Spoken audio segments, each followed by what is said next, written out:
सकता है, भविष्य की हमें पता नहीं है, तो क्या चेंज करेंगे? तो कहाँ चेंज करना है?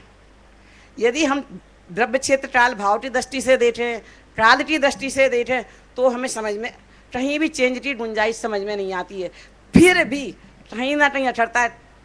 बच्चे को तो संभालती मैं ही हूँ, मैं नहीं हूँ तो बच्चा संभल नहीं सकता है। कहीं ना कहीं ये कीड़ा आके हमें खा जाता है। सिद्धांत के तौर पर जाते हैं, सब समझ में आता है, प्रैक्टिकल लाइफ में आते हैं तो वो चीज़ समझ में नहीं आती है।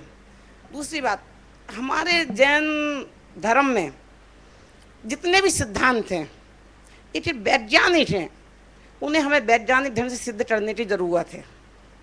ये मोबाइल फ़ोन, पहली जो शोध खोज होती है, पहले फ़ोन थे, फिर कॉर्डलेस आए। इसमें ये बताते हैं ना, अभी आते हैं कि जो पर्याय हैं जहाँ ठचित हैं वहीं हो जाती हैं।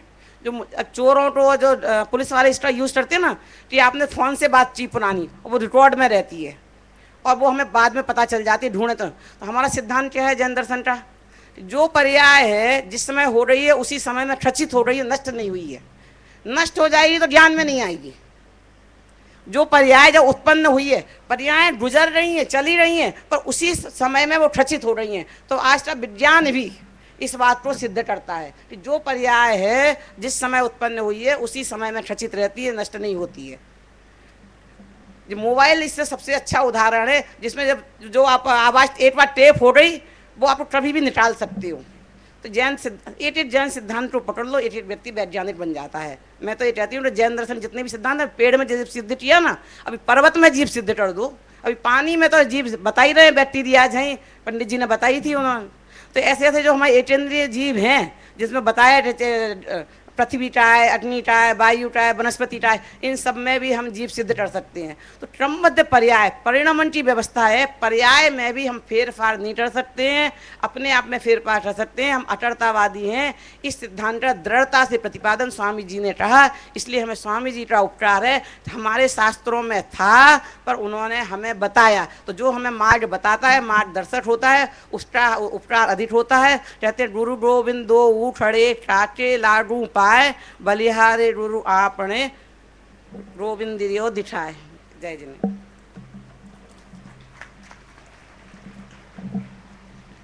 गुरु गोविंद दो खड़े काके लागू पाए, बलिहारी गुरु आपकी गोविंद दियो बताए। हमारी ही चीज़ हमें ही हमारे आध्यात्मिक सतपुरुष श्री कांजी स्वामी ने बताई, यह उनका उपकार है।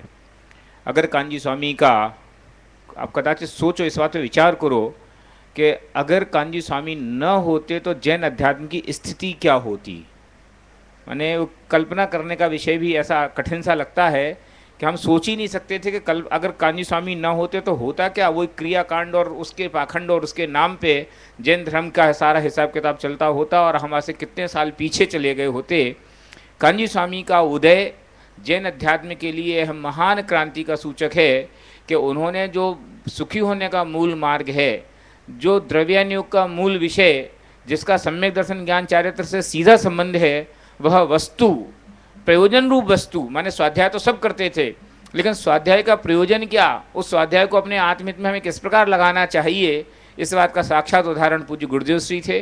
केवल ज्ञान जब उन्हें का स्वरूप उन्होंने देखा और केवल ज्ञान का स्वरूप देखते उन्होंने उसके से स्वाधीनता किस प्रकार प्रकट होती है, क्रमबद्ध पर्याय का महासिद्धांत प्रकट किया।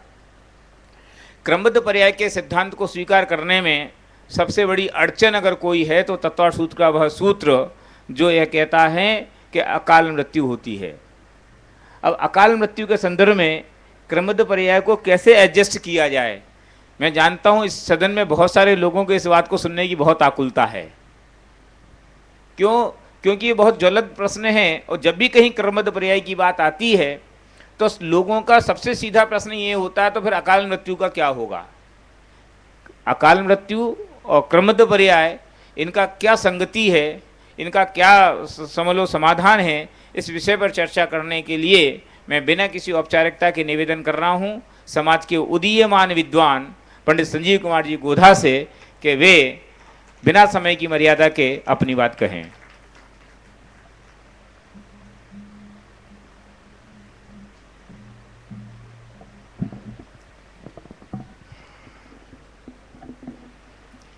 नमः श्री वर्धमानाय निर्धूत कलिलात्मने सालोकानां त्रिलोकानां यद्विद्यादर्पणायते यद्विद्यादर्पणायते।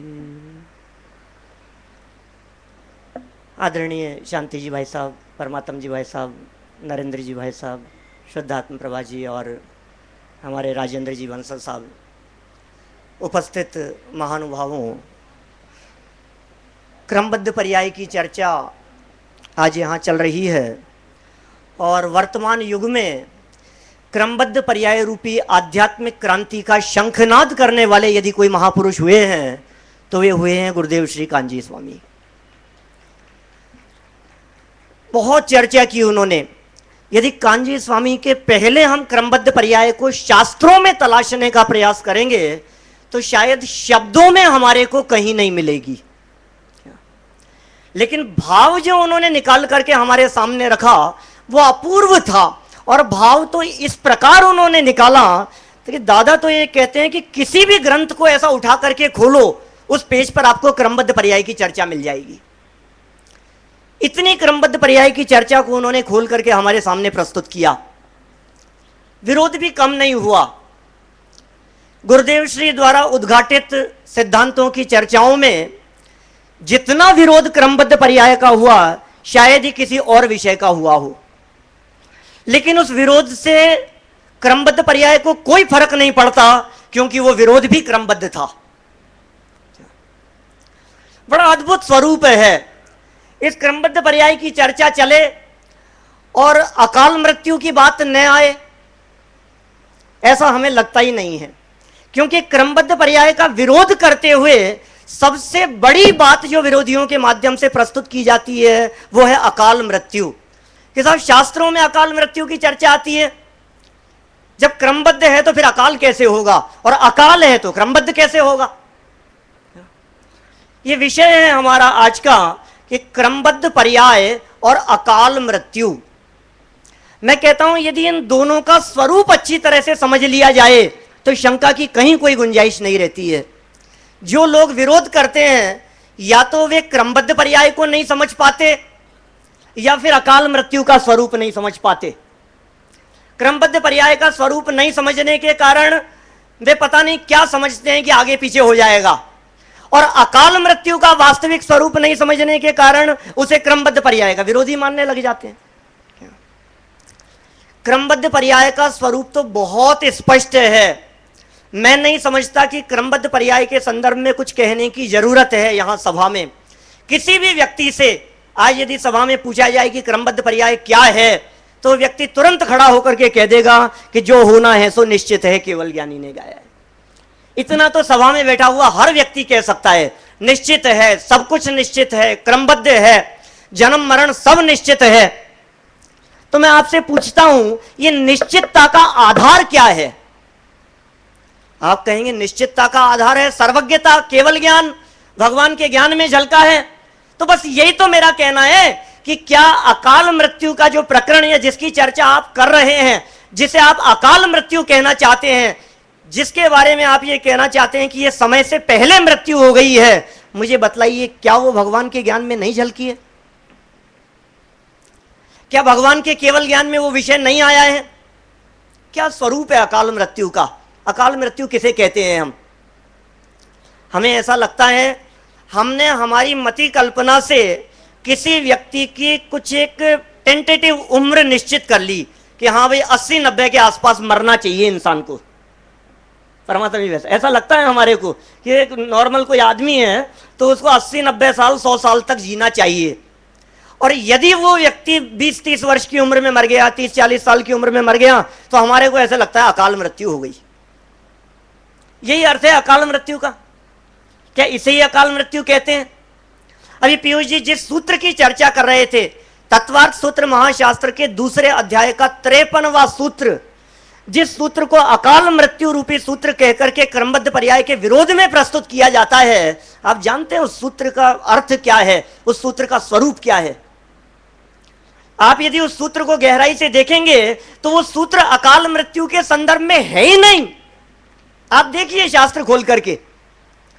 लेकिन क्रमबद्ध पर्याय का विरोध करने वाले व्यक्तियों के द्वारा उस सूत्र को अकाल मृत्यु का कह करके क्रमबद्ध पर्याय के विरोध में प्रस्तुत किया जाता है।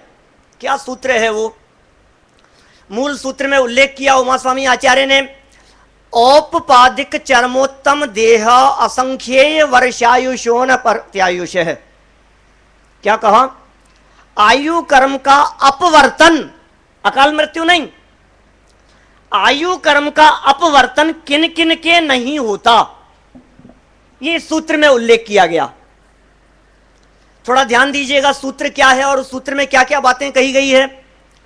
औपपादिक, जिन लोगों को सूत्र याद है उनको तो बहुत आसानी से समझ में आएगा ही, लेकिन जिनको सूत्र याद नहीं है उनके भी समझ में आएगा, ऐसा ही क्रमबद्ध है। औपपादिक पहला शब्द, औपपादिक क्या चीज है? जिनका उपाद जन्म होता है वे औपपादिक कहलाते हैं। उमा स्वामी आचार्य ने अन्य स्थान पर सूत्र दिया, देव नार का नाम उपाद है, देवों और नारकियों का उपाद जन्म होता है। ध्यान दीजिएगा कितनी बातें हैं इस सूत्र में। औपपादिक जन्म वाले कौन? माने देव और नारकी। अर्थ क्या हुआ कि देवों और नारकियों के आयु कर्म का अपवर्तन नहीं होता, पहली बात। औपपादिकम, उपाद जन्म वाले। फिर चरम उत्तम देहा, चरम उत्तम देह वाले। बहुत मार्मिक अर्थ है इस चरम उत्तम देहा का। बहुत सारे लोग इसका वास्तविक अर्थ नहीं समझ पाते, लेकिन राजवार्तिक आदि ग्रंथों में इसका बहुत सुंदर मार्मिक अर्थ किया है। कई बार लोग इसका अर्थ करते समय ऐसा समझते हैं कि चरम शरीरी उनका आयु कर्म का अपवर्तन नहीं होता और उत्तम देह वालों का भी आयु कर्म का अपवर्तन नहीं होता। चरम उत्तम देह शब्द का प्रयोग किया ना, लेकिन वास्तविक अर्थ क्या है इसका? कि चरम शरीरी का भी आयु कर्म का अपवर्तन हो सकता है और उत्तम देह वालों का भी आयु कर्म का अपवर्तन हो सकता है, लेकिन जो चरम और उत्तम दोनों हो जिसमें विशेषता, उसके आयु कर्म का अपवर्तन नहीं होगा। आपको लग रहा होगा ये बार बार में अपवर्तन अपवर्तन बोल रहे हैं, अपवर्तन क्या चीज है? अपवर्तन किसे कहेंगे हम? अपवर्तन माने आयु कर्म का जितनी स्थिति हो उसका घट जाना, वो अपवर्तन कहलाता है। कि साहब घट जाती है क्या? कि हाँ हाँ घट जाती है, घबराना नहीं, अभी स्पष्ट करेंगे उस बात को भी। अभी क्या कहना चाह रहे हैं? इनके आयु कर्म का अपवर्तन नहीं होता। व्यवहार से ऐसा कह देते हैं कि अकाल मृत्यु नहीं होती। देवों की अकाल मृत्यु नहीं होती, नारकियों के नहीं होती, चरम उत्तम देह वालों के नहीं होती। चरम शरीरी कौन होते हैं? जो उसी भाव से मोक्ष जाने वाले हैं, वे चरम शरीरी कहलाते हैं। और उत्तम देह वाले कौन होते हैं? जो 63 शलाका पुरुष हैं या 169 महापुरुष हैं, उन महापुरुषों की देह उत्तम देह कहलाती है। क्या कहा? उसी भाव से मोक्ष जाने वाले चरम शरीरी और 63 शलाका पुरुष या महापुरुषों की जो देह है वो कहलाती है उत्तम देह। मैं कह रहा हूं दोनों की आयु में अपवर्तन हो सकता है, ऐसा उल्लेख किया अकलंक देवाचार्य ने। विद्यानंद स्वामी ने श्लोक वार्तिक के अंदर भी खोला उस प्रकरण को कि साहब ऐसा कैसे? उमा स्वामी आचार्य कुछ कह रहे हैं, आप क्या कह रहे हो? कि हाँ हाँ उदाहरण से ही समझाया इस बात को। कैसे समझाया? कि देखिए चरम शरीरी कौन? उसी भाव से मोक्ष जाने वाले। उन्होंने उदाहरण दिया गज कुमार स्वामी का। गज कुमार मुनिराज चरम शरीरी थे या नहीं थे? कि साहब चरम शरीरी तो थे, लेकिन उत्तम देह वाले नहीं थे।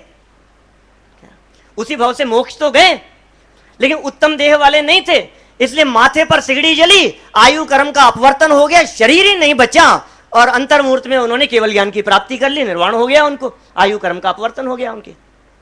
इसी तरह से दूसरा उदाहरण दिया उत्तम देह वालों के संदर्भ में। श्री कृष्ण, एक तीर के लगत कृष्ण की विनश गई काया।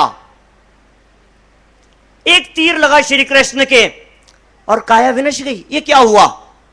इसे कहेंगे आयु कर्म का अपवर्तन हो गया। किनके हो गया?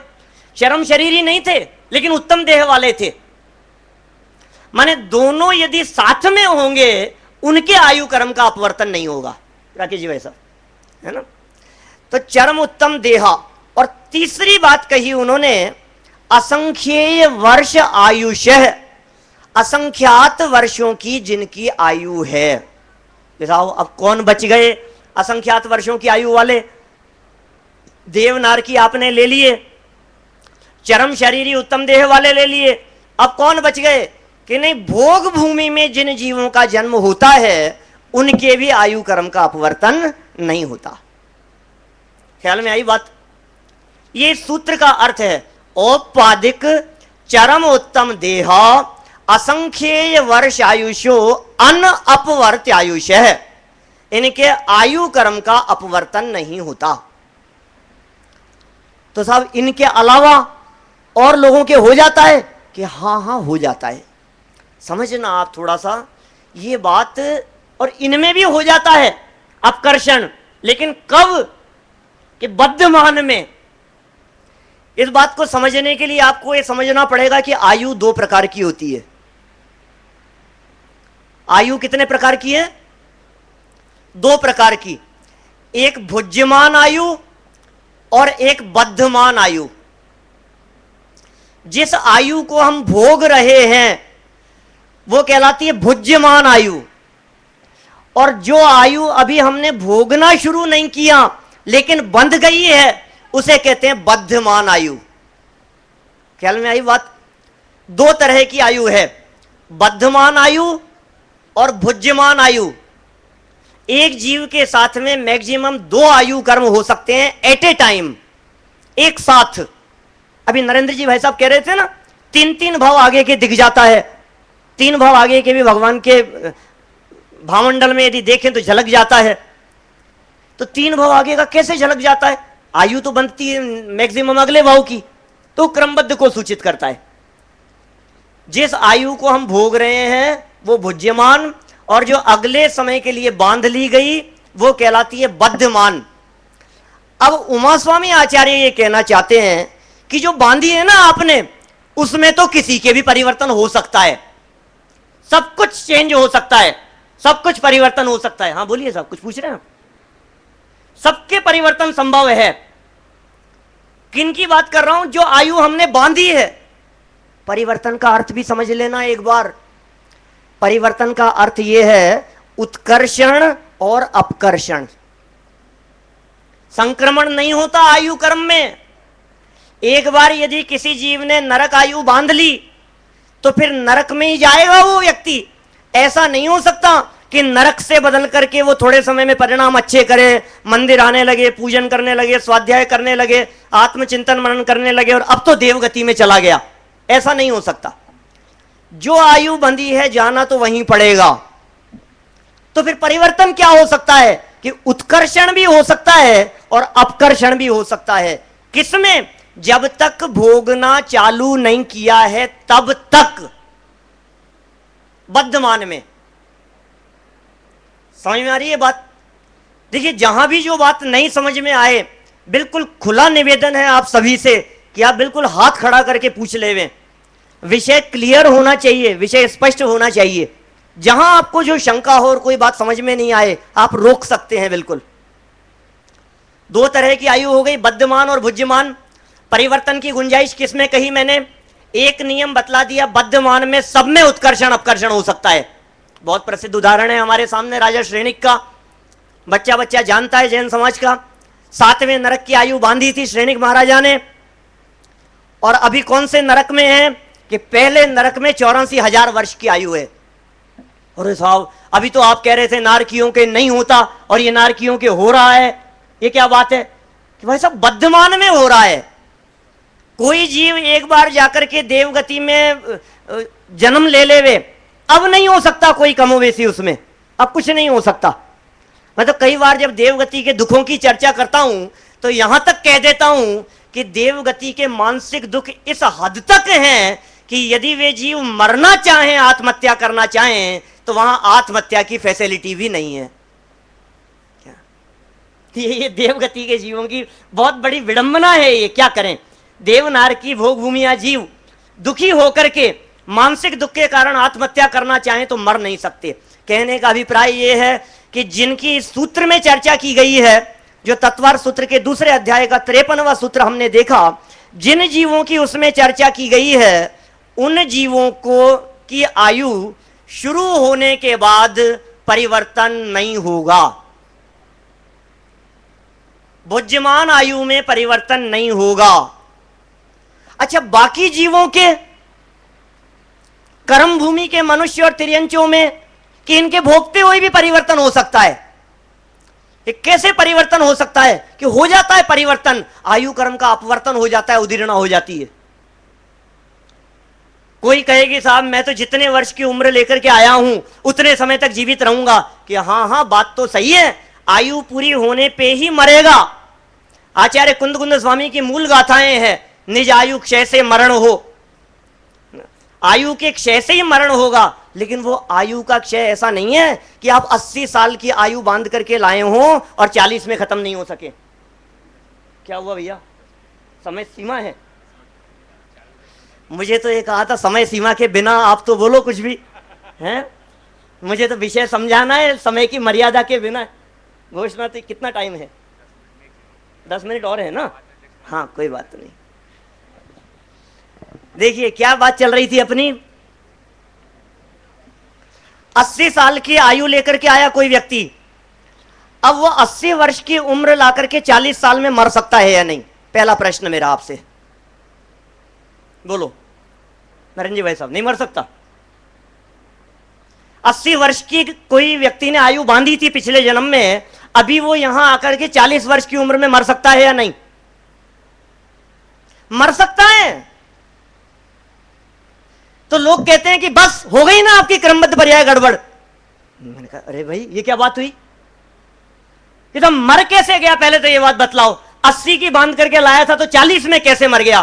क्या आयु को लेकर के जाएगा, बीच में कहीं रहेगी उसके? कि नहीं नहीं ऐसा नहीं है, वो पूरी की पूरी आयु कर्म की उदीर्णा उसने कर दी, अपकर्षण हो गया और दुर्घटना में उस व्यक्ति की मृत्यु हो गई, तो आयु साथ में लेकर के नहीं जाएगा, आयु तो पूरी खत्म हुई है।